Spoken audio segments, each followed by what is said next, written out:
champions being taken away as blue side. Yeah. Definitely pretty strange to see it, but and well, that's very specifically quite good. And most picked, most presents, I should say. And there's that Yone. First time for Faker this season. Could still be top, but especially not blind, right? It's not the blind top pick. You know you're playing into Corki. This makes more sense for Faker. It does make sense, you know, to do this rather than blinded, as you say. Yeah. Still could hold on to it as a flex, but I just don't think that is going to be the case in this game. Youngjae hovering a Viego pick here as owner slamlocks the Nidalee. If you guys watched the Genji series, he had an amazing game of Nidalee, or sorry, Lilia, that is to say. Yeah. Today I'm mixing up all the names, Valdez. I need to drink more of this coffee I got in front of me. But yeah, he had an amazing game of the Lilia in that series. Did end up getting caught, and they did end up losing, but still, he is very good at this champion. And Sejuani will come through here in response for Youngjae. They lock down Envy's Ezreal first, and then we'll put this one down. The Leona is banned, so we want the Leona Ezreal lane, but there's a lot of other viable lanes down there. The question becomes now, otherwise you're blinding a pick here for Zeus. Yeah. Or Faker. I mean, if you lock a mid-champion in here, you're then making the Yone blind. And it looks like they're looking for MF with a ban on the Leona. I feel like this is a pretty good angle for this. Taking away some strong top picks here, but he's still going to have counter pick. Yeah, he might just pick Kennen at the end of the day, so MF and Rel in the bottom lane. Rakan was the other pick I was thinking of, obviously has a permafrost synergy and, you know, a lot of engage here. Great counter engage, too, to the draft of T1 because they have the Rel, they have the Lilia, they have the Yone, they have the Bullet Time. Here, blind, and we'll see what Zeus is going to lock in return.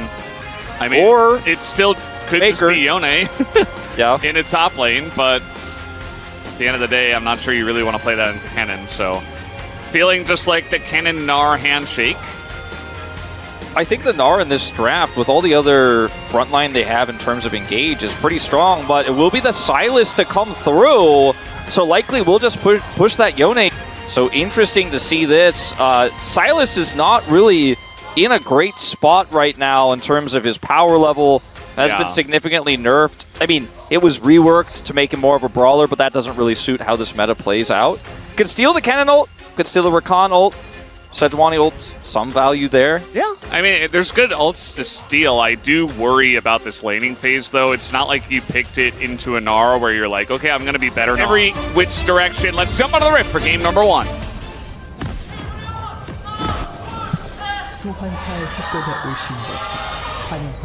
And off we go for game number 1, as we'll see if any swaps happen here early on, but I would expect in this case to not see one. Yeah, I don't think so. But a lot of supports do hang out in the top brushes, just fighting for vision and stuff. Yeah, it's important. Although Guma is heading top. Okay. Interesting picking the MF, but then not willing to lane into the Ezreal Rakan. Looking for a potential trap here onto the Kennen. Yeah. The level 1 of Rel and Sylas is pretty strong.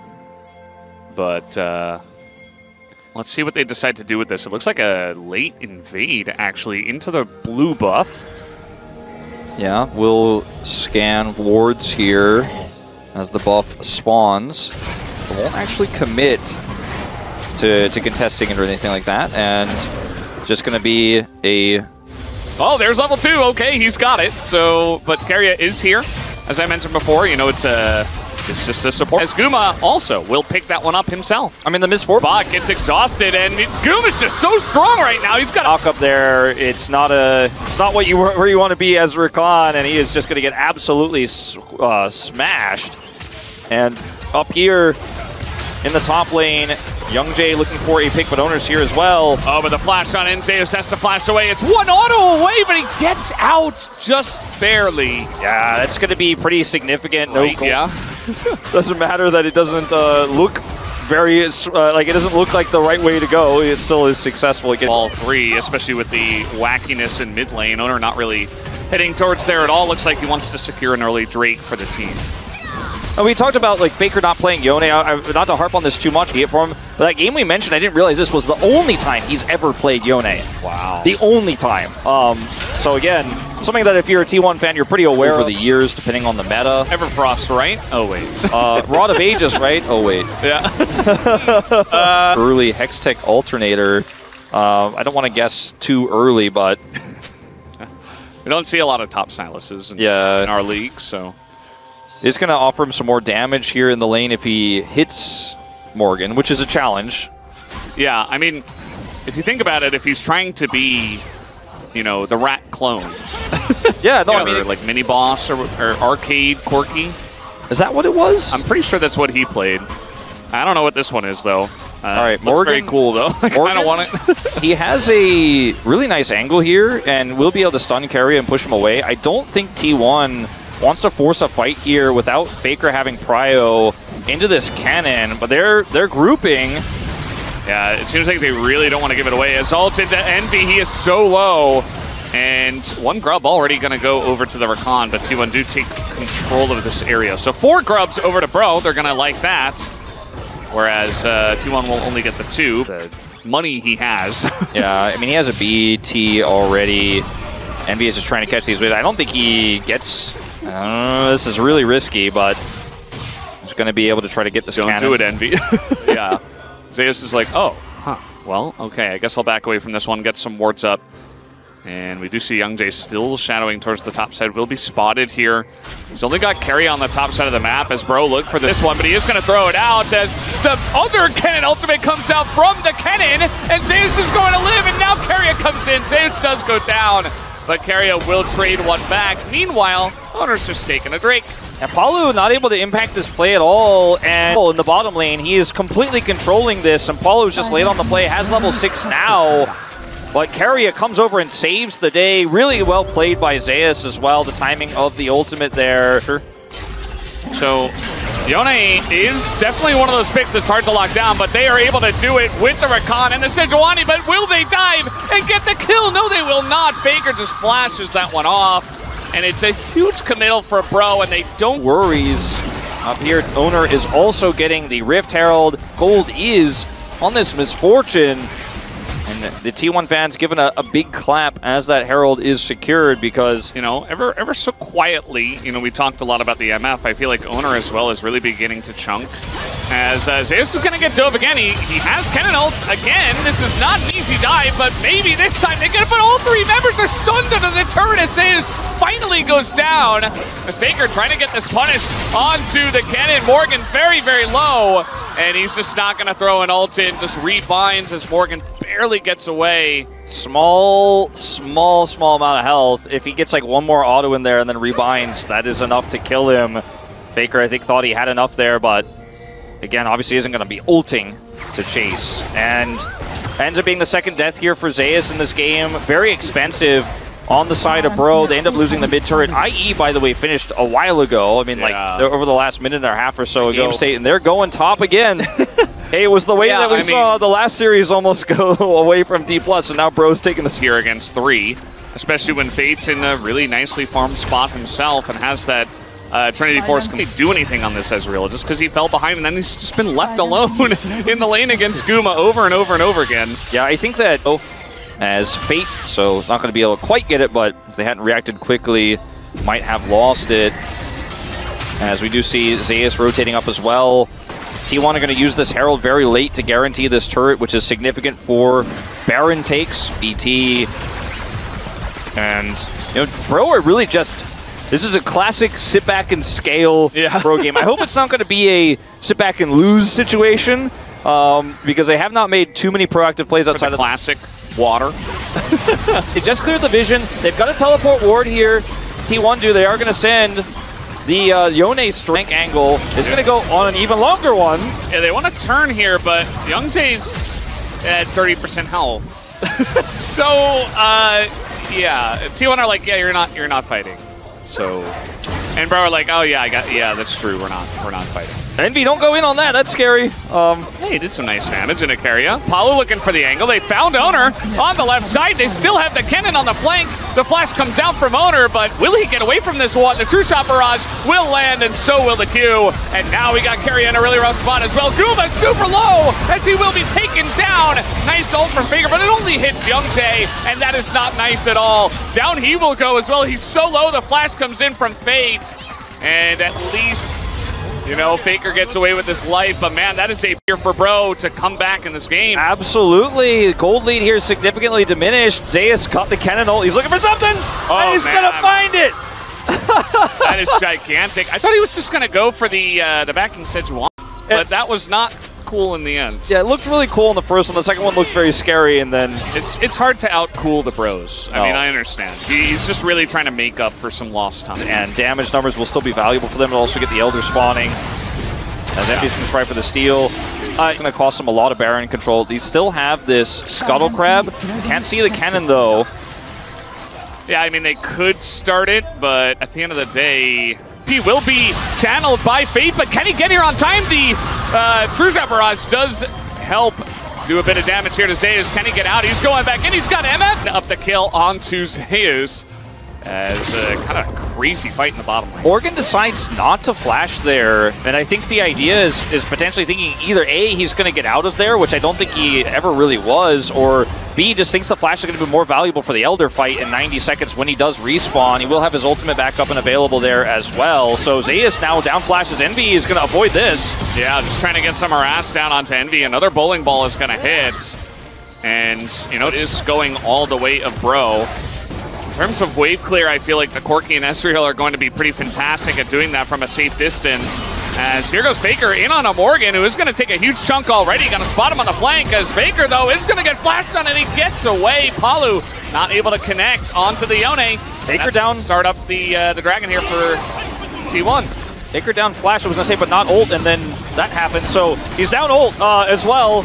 Envy here, level 16, looking for the flanking cannon.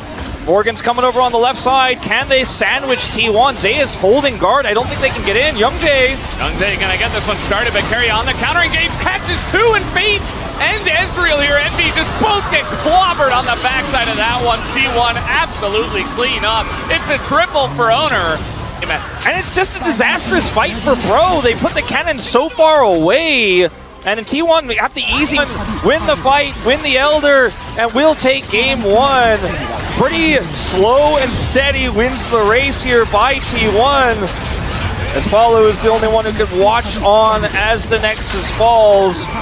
Not T1's flashiest game, but they get it done in the end. They get the job done. Give you a chance to pick Ashe. Not sure if they were going to, but either way, Corki first pick does remain the same. I wonder if Faker is going to go to the Yone again. I think looked a little bit uncomfortable in the game. Had some good escapes from some of the engages onto him. So they go Sejuani and Yone. Maybe he has something else prepared or planned. Yeah, double jungle would be interesting. Sejuani mid, obviously, will. Yeah, absorb that Corki Gatling gun. I've got a lot of resistance to shred this. I can't reach him, though. I mean, Faker could maybe play Viego mid.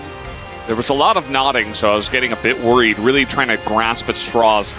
And thankfully, we don't have to see Viego mid. It is just going to be MF. And Guma did look very comfortable on that in game one, so it's just coming back. This time, Leona isn't banned, though. So you can just go Ezreal Leona here and feel a lot better about shutting down that MF. Or just go Poppy. So that is a very interesting pick here. We don't really associate Poppy with our east side teams as being a strong jungle pick. It's technically still a flex, but it's more players like Oner, Peanut, Canyon occasionally who pick this one up and dominate the early game with it. So a little bit surprised to see this. But I like it. It's a strong pick. I feel like you can just pick Leona here if you'd like to deny it. Rel has been pretty strong for Keria, so they're just going to lock that one in instead. They say, go ahead, play Leona if you'd like. And, of course, they will save the potential flex of Yone or just the R5 counter pick of the top lane for Zeus. Yeah, do think that's really safe bet here. Leona feels like a given here, but the Braum is also available this time around. Be quite strong into the lane. Not as great in engage, but you have a Poppy here in this draft as well. The level 1 is incredibly powerful, even if there's going to be a lane swap, for example, like we saw in Game 1, the Braum often does excel at shutting that down or getting a huge advantage. As Jax to be hovered here for Morgan. Yeah, I mean, there have been a lot of things banned out in the top lane, so it does leave you in kind of a weird spot. There's not a safe blind pick. Yeah. Just period. No Gnar, no Cannon, no Renekton, no Cassante, Rumble, Aurora. There's no safe ranged pick into the Jax because Twisted Fate's kind of countered. I guess this is your best Jace bet. Would be the only thing. Yeah, I think it's your best bet. And it feels like very weird with this comp. You don't have a lot of ways to set up for poke. So it is quite awkward. It feels very gankable as well. GP is actually the answer. I feel like GP is way better. Ooh. I kind of forgot about GP, but they're going to go for the Jace instead. I think Zeus is perhaps more comfortable with this pick. It does have some synergy with the Sedgel. Anyways, the Yone Jace setup here is very awkward. You can just chip away at health bars and then Rel goes in and then the Misfortune kills everybody instantly, but you still have to play into the Braum. The Braum is going to be able to block the threat of this Poppy. Poppy's great into Yone, as we've discussed many a time. Yeah, I guess with this draft in Game 2. Well, let's see what happens as we hop into the Rift for Game 2.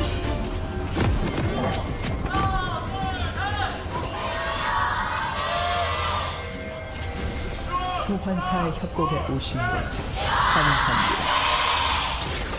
Game number 2 coming on in. Faker playing his 3rd game of Yone in the LCK ever.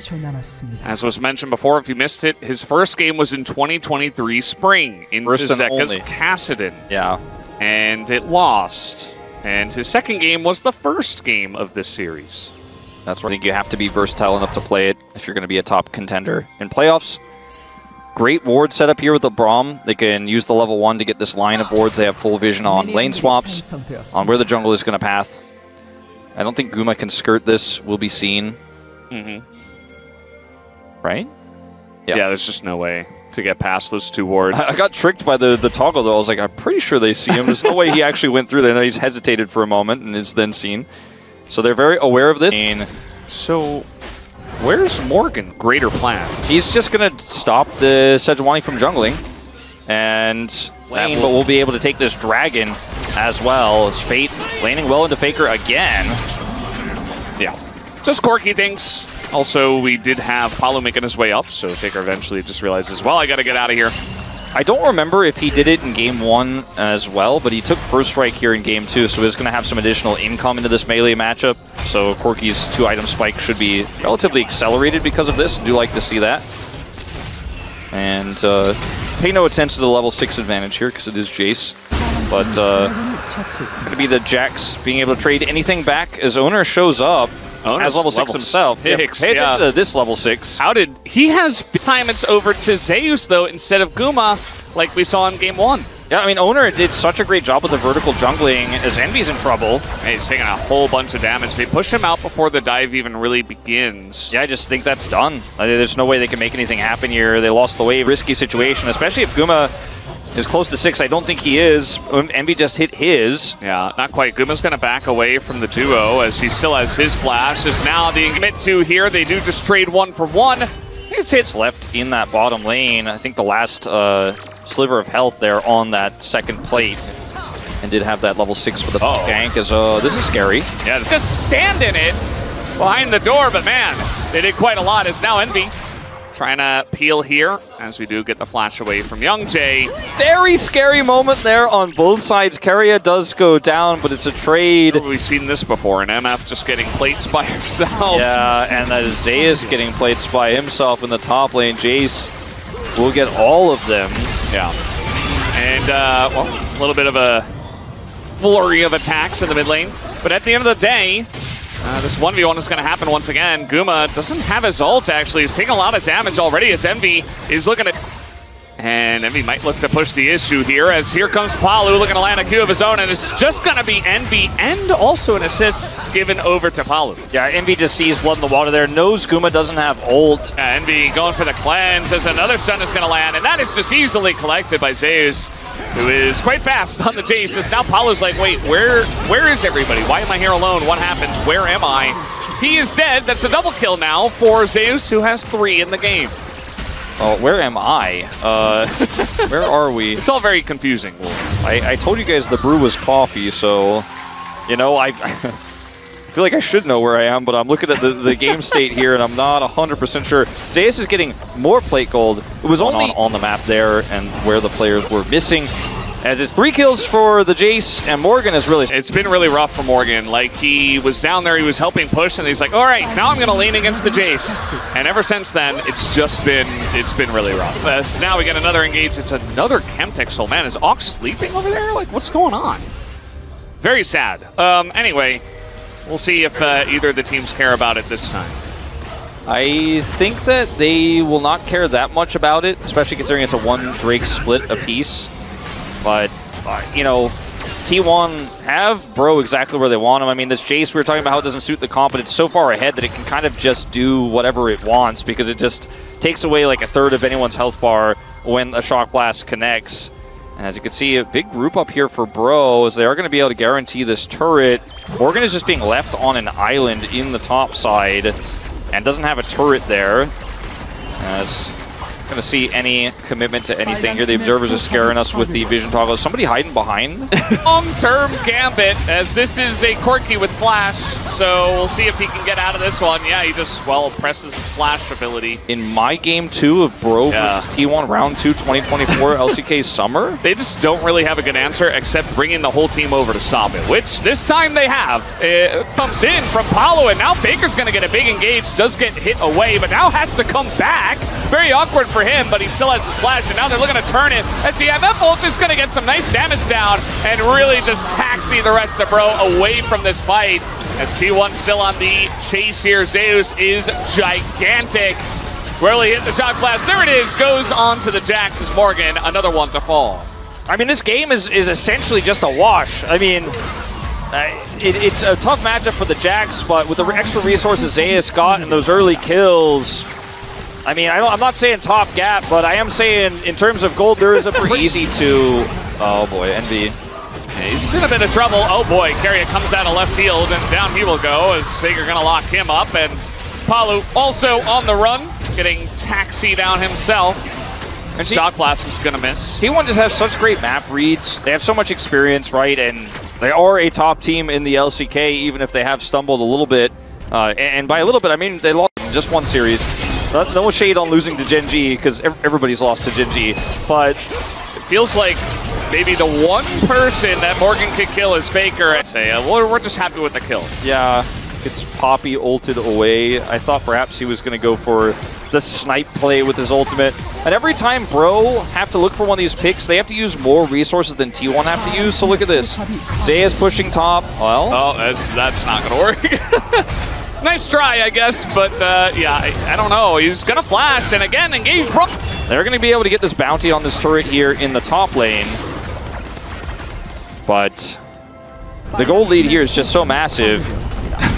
And they even get this inner in the bottom. I mean, yeah. Every time you look at Bro doing a thing, T1 are doing an equal or greater thing on the other side of the map. Yeah. Do you think T1 goes for the Drake this time? For some reason, Morgan just going to let him. In that jungle probably couldn't have killed him.